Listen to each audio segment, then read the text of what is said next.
Hi, welcome to the Gamesplainer. I'm Jeff the Gamesplainer, and today I'm gamesplaining the Castles of Mad King Ludwig.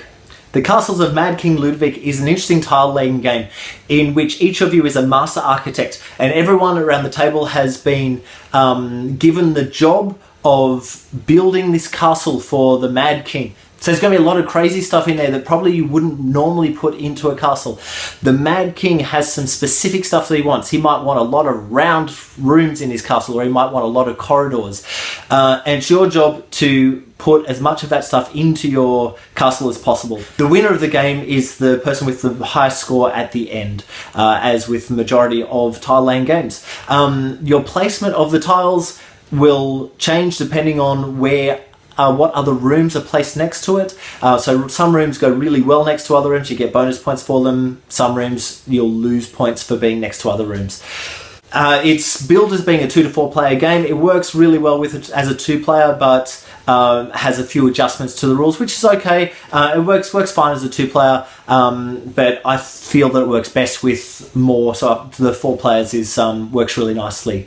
There's a really cool mechanic with the way in which you bid on which rooms you're able to use, so that money gets added to the rooms that aren't used after each round, so that the rooms that no one really wants become really, really lucrative after a while. I quite like that system, that way of everyone kind of bidding on the rooms, and the game itself kind of pushes you towards eventually taking those ones that you don't really need, just because it's a financially good idea.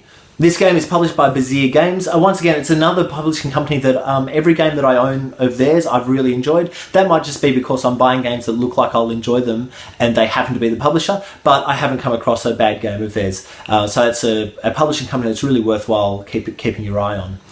The problem with getting this game to the table is that you've really got to have your head about you when you're thinking about what rooms you're going to need in your castle, and keeping an eye on what rooms the other people around the table are going to want. I'll go into a full explanation of how the game runs in the future videos for this game, so please carry on to watch that.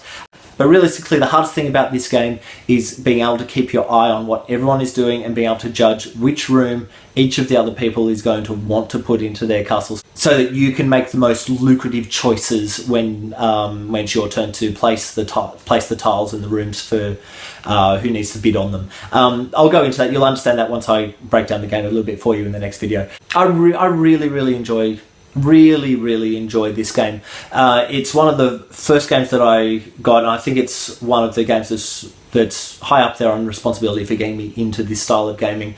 I hope that you enjoy this game as much as I do. I hope that you're able to get many hours of enjoyment out of it, as I have. If you've got any comments, please comment below. If you have any games that you wish to be gamesplayed, please shoot me an email at thegamesplainer@gmail.com. Follow me on Twitter and Instagram if you want to see what games I've been playing.